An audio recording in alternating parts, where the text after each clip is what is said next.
এগৰাকী ভণ্ড প্ৰধান শিক্ষক। পবিত্ৰ শিক্ষক বৃত্তিত কলংকিত কৰিলে এইজন প্ৰধান শিক্ষকে। শিক্ষকতাৰ নিচিনা পবিত্ৰ সেৱাক কুলসিত কৰা এইজন ভণ্ড প্ৰধান শিক্ষক জাহাংগীৰ। দেখা পাইছোঁ যে যিটো ঘটনা হৈছে কঁঠালগুটি গাঁৱত এগৰাকী নাবালিকা ছোৱালীক এজন প্ৰধান শিক্ষক জাহাংগীৰ আলমে তেখেতৰ পূৰ্বৰ ছাত্ৰীগৰাকীক তেওঁ 7 মাহৰ অন্তঃহত্যা কৰিছে। আচলতে এনে কাৰ্যটো আমি সমাজৰ বাবে একেবাৰে নিন্দনীয় অমানৱীয়ভাৱে দীক্ষা। হয়, এগৰাকী প্ৰধান শিক্ষকৰ বিৰুদ্ধে উঠিছে নাবালিকা ধৰ্ষণ কৰাৰ এক গুৰুতৰ অভিযোগ।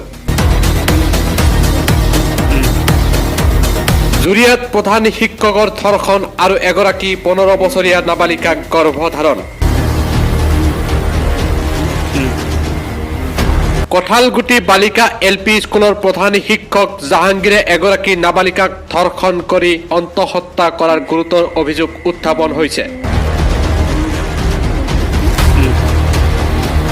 নাবালিকাগৰাকী সম্প্ৰতি 7 মাহৰ গৰ্ভৱতী। কোনো লোকৰ আগত প্ৰকাশ নকৰিবলৈ লম্পট প্ৰধান শিক্ষক জাহাংগীৰে নাবালিকাক দিছিল ভাবুকি। জুৰিয়া আৰক্ষী থানাত লম্পট প্ৰধান শিক্ষকক অভিযুক্ত কৰি ভুক্তভোগী পৰিয়ালৰ এজাহাৰ দাখিল। ভাৰতীয় দণ্ডবিধিৰ 376 IPC RW 6 of POCSO actor অধীনত 516/2021 নম্বৰত গোচৰ ৰুজু প্ৰধান শিক্ষকৰ বিৰুদ্ধে। তোমাৰ কেইমাহৰ হেৰি আগতে গম পোৱা নাছিলা? 7 মাহৰ পিছত গম পাইছা? এজাহাৰ কৰিছে জুৰিয়া থানাত।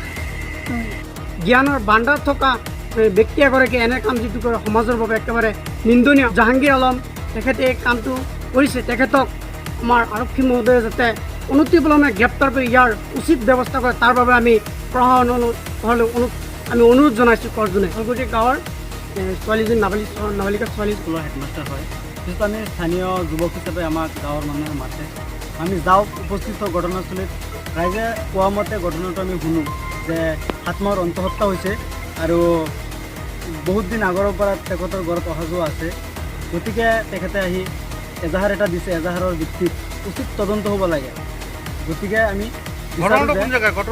ঘটনাটো হৈছে কঁঠালগুটি গাঁৱত। ৰূপৈহাটৰ পৰা ৰছ আহমেদৰ ৰিপৰ্ট, ৰাইট নিউজ এনি।